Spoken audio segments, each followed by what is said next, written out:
Em um pronunciamento em rede nacional, o presidente da República, Jair Bolsonaro, contrariando todas as recomendações da Organização Mundial da Saúde adotadas pelo Brasil e por vários países do mundo, chamou de gripezinha o vírus que já matou mais de 3.000 pessoas e ainda criticou o isolamento domiciliar e culpou a imprensa pelo que ele classificou de histeria. A Catraca Livre se posiciona absolutamente contra as palavras de Bolsonaro. Elas representam uma afronta a todos os brasileiros, sejam eles apoiadores ou não do governo. Bolsonaro coloca em risco a vida de milhões de pessoas em um momento em que a gente mais precisa de um líder. O termo direito, ele começa com o professor de grandes proporções. O pronunciamento do presidente Jair Bolsonaro na noite de terça-feira pegou integrantes do governo e a população brasileira de surpresa. Enquanto o mundo inteiro faz um apelo para que as pessoas fiquem em casa, Bolsonaro fez o contrário e defendeu o fim do confinamento em massa. Ele também pediu a reabertura do comércio e o restabelecimento das aulas nas escolas. Desde quando resgatamos nossos irmãos em Wuhan, na China, numa operação coordenada pelos Ministérios da Defesa e Relações Exteriores, surgiu para nós o sinal amarelo. Começamos a nos preparar para enfrentar o coronavírus, pois sabíamos que mais cedo ou mais tarde ele chegaria ao Brasil. Nosso ministro da Saúde reuniu-se com quase todos os secretários de saúde dos estados para que o planejamento estratégico de enfrentamento ao vírus fosse construído. E desde então, o doutor Henrique Mandetta vem desempenhando um excelente trabalho de esclarecimento e preparação do SUS para atendimento de possíveis vítimas. Mas o que tínhamos que conter naquele momento era o pânico, a histeria e, ao mesmo tempo, traçar a estratégia para salvar vidas e evitar o desemprego em massa. Assim fizemos, quase contra tudo e contra todos. Grande parte dos meios de comunicação foram na contramão. Espalharam exatamente a sensação de pavor, tendo como carro-chefe o anúncio do grande número de vítimas na Itália. Um país com grande número de idosos e com um clima totalmente diferente do nosso. O cenário perfeito, potencializado pela mídia, para que uma verdadeira histeria se espalhasse pelo nosso país. Contudo, percebe-se que de ontem para hoje, parte da imprensa mudou o seu editorial. Pedem calma e tranquilidade. Isso é muito bom. Parabéns, imprensa brasileira. É essencial que o equilíbrio e a verdade prevaleçam entre nós. O vírus chegou, está sendo enfrentado por nós e brevemente passará. Nossa vida tem que continuar. Os empregos devem ser mantidos. O sustento das famílias deve ser preservado. Devemos, sim, voltar à normalidade. Algumas poucas autoridades, estaduais e municipais, devem abandonar o conceito de terra arrasada, a proibição de transportes, o fechamento de comércio e o confinamento em massa.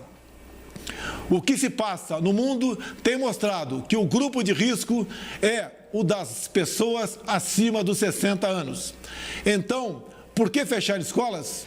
Raros são os casos fatais de pessoas sãs com menos de 40 anos de idade. 90% de nós não teremos qualquer manifestação caso se contamine. Devemos sim ter extrema preocupação em não transmitir o vírus para os outros, em especial aos nossos queridos pais e avós, respeitando as orientações do Ministério da Saúde.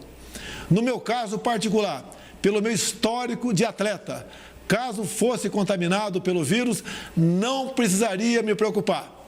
Nada sentiria ou seria, quando muito, acometido de uma gripezinha ou resfriadinho, como bem disse aquele conhecido médico daquela conhecida televisão. E pouco tempo após o pronunciamento ter ido ao ar, críticas começaram a surgir por todos os lados. Em nota, o presidente do Senado, Davi Alcolumbre, que testou positivo para a Covid-19, escreveu: "Neste momento grave, o país precisa de uma liderança séria, responsável e comprometida com a vida e a saúde da sua população.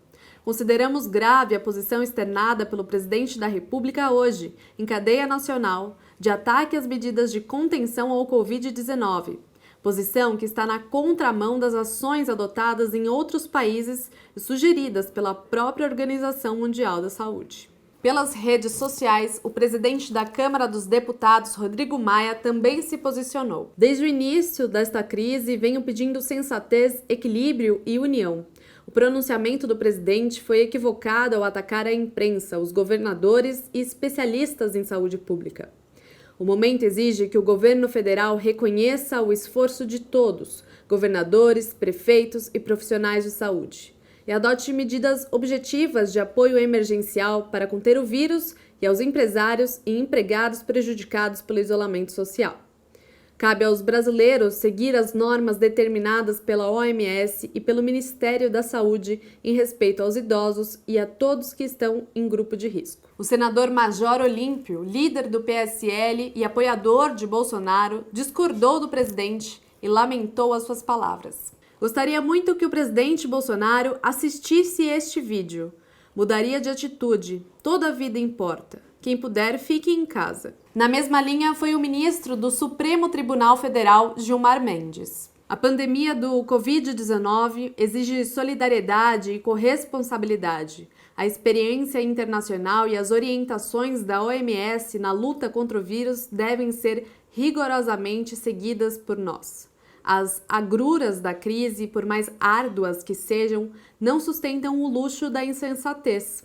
Fique em casa. O presidente da Ordem dos Advogados do Brasil, Felipe Santa Cruz, também repudiou as falas de Bolsonaro através das redes sociais. Entre a ignorância e a ciência não hesite. Não quebre a quarentena por conta deste que será reconhecido como um dos pronunciamentos políticos mais desonestos da história. Quem também externalizou uma crítica contundente ao atual líder do Executivo foi o ex-presidente da República, Fernando Henrique Cardoso. Ele disse: "Eu não ia voltar ao tema, mas o presidente repetiu opiniões desastradas sobre a pandemia.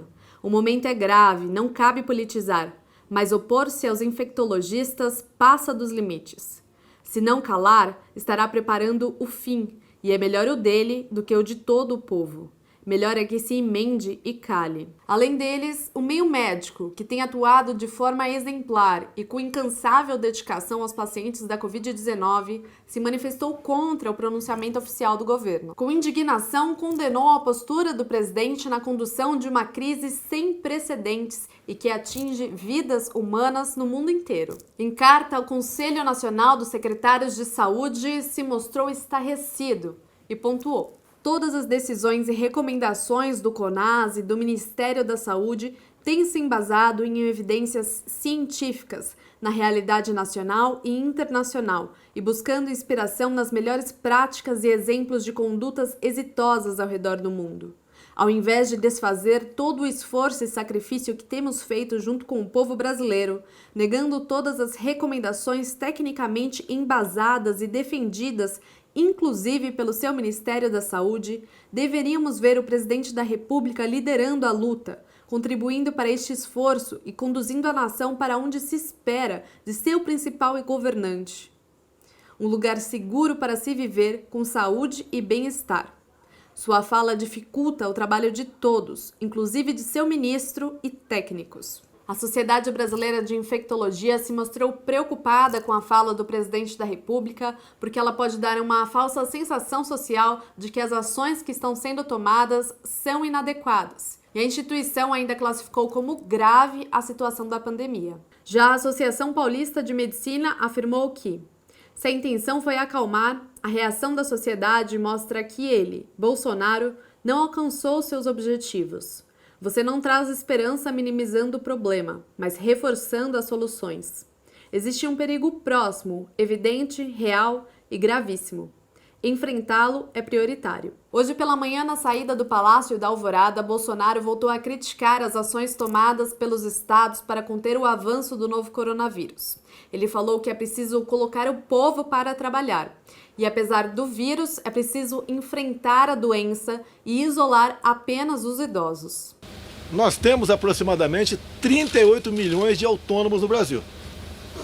Uma parte considerável destes não estão ganhando seu salário. Salário não, né? Não tem o seu ganha-pão. O que tinha na geladeira em casa praticamente já acabou. Não tem renda e tem família. É uma massa considerável de cidadãos trabalhadores. Vamos lá para o CLT. As empresas não estão produzindo nada. Zero. Até o Mandetta disse que uma empresa que fabrica oxigênio no Brasil não tinha como mandar oxigênio para os hospitais. As empresas não produzindo nada, geladeira, carro, medicamento, seja lá o que for, não tem como pagar o seu pessoal. Aí sim, o pessoal CLT, não tem como pagar. Mas avante um pouquinho. Se a economia colapsar, não vai ter dinheiro para pagar servidor público.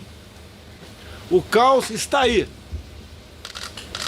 Nossa cara, o caos está aí. E detalhe, se tivermos problemas que poderemos ter, os mais variados possíveis no Brasil, como saques a supermercados, entre outras coisas, o vírus continuará entre nós também. Não foi embora o vírus. Vamos ficar com o caos e com o vírus juntos. O que precisa ser feito? Botar esse povo para trabalhar. Preservar os idosos. Preservar aqueles que têm problema de saúde. Mas nada além disso. Caso contrário, o que aconteceu no Chile vai ser fichinha perto do que pode acontecer no Brasil. Todos nós pagaremos um preço que levará anos para ser pago. Se é que o Brasil não possa ainda sair da normalidade democrática que vocês tanto defendem. Ninguém sabe o que pode acontecer no Brasil. Da minha parte, eu me exponho porque eu quero levar à população a mensagem de paz, tranquilidade, serenidade. O que estão fazendo no Brasil, alguns poucos governadores e alguns poucos prefeitos, é um crime. Eles estão arrebentando com o Brasil, estão destruindo empregos. E aqueles caras que falam, a economia é menos importante do que a vida. Cara pálida, não dissocie uma coisa de outra. Sem dinheiro, sem produção, porque o homem do campo também vai deixar de produzir. Nós vamos viver do quê? Ontem, ouvi um relato das palavras do presidente Trump dos Estados Unidos. Está numa linha semelhante à minha. Obviamente, um país bem mais poderoso do que nós. É um país que tem uma cultura diferente, uma educação diferente da nossa. E pelo que tudo indica, ele vai abrir a partir de hoje, reabrir, né, os postos de trabalho. Se nós colocar em nosso colo o problema do vírus, que esse vírus, inclusive, né, eu queria que não matasse ninguém, mas outros vírus mataram muito mais do que esse, então teve essa comoção toda. Se ele não fizer isso lá e se nós não fizermos aqui, será o caos, será o fim dos Estados Unidos e fim do Brasil. Ele já anunciou via FDA, né, a sua Anvisa de lá, a liberação para alguns casos da cloroquina, esse remédio que nós temos aqui, produzidos por empresas farmacêuticas e também por laboratórios químico-farmacêuticos do Exército e da Aeronáutica. É a maneira de enfrentar isso daí. Eu apelo a você da imprensa. Estou vendo aqui que estou apoiando direto. Não estou preocupado com a minha popularidade. Eu tenho uma missão de 4 anos. Se vai ser 8, a gente vai ver em 22. Deus e o povo vão decidir. Nós temos que tomar decisões nesses momentos difíceis. Não é eu procurar a mídia e ter um discurso de calamidade, né, de histeria, como se eu fosse o pai de todos os brasileiros. Eu sou o pai, entre aspas, para conduzir o destino do Brasil. Mas ser o paizão, o papaizão de todos. Não, eu tenho que seguir João 8,32. A verdade acima de tudo. Alguns poucos governadores, não são todos, especial Rio e São Paulo, estão fazendo uma demagogia barata em cima disso, para esconder outros problemas. Se colocam junto à mídia como salvadores da pátria, como o Messias que vai salvar os seus estados e o Brasil do caos. Fazem política o tempo todo. Não É esse o caminho que o Brasil deve seguir. Povo brasileiro, esqueça se você não gosta de mim. Olha a realidade. Faltou falar, quando eu falei de autônomos e do pessoal CLT, acho que não falei do servidor. Vai faltar dinheiro para servidor também. O caos está aí. Brasileiros, acordem para a realidade. Para um presidente que se elegeu prometendo fazer a diferença na vida dos brasileiros, o que de fato ele tem feito? Até o momento, ele anda na contramão das outras nações, contra o seu próprio governo na condução do coronavírus. A irresponsabilidade, eu diria até falta de sensibilidade, afundam ele no próprio ego. E isso fica visível no aumento dos panelaços e na queda da sua popularidade. Os brasileiros querem alguém para confiar, para acreditar, para ter segurança e não o caos. Chega de divisão, de afastamento, de polarização da nação. Por isso, a Catraca Livre reitera: fique em casa, cuide da sua saúde e da saúde das pessoas que você ama.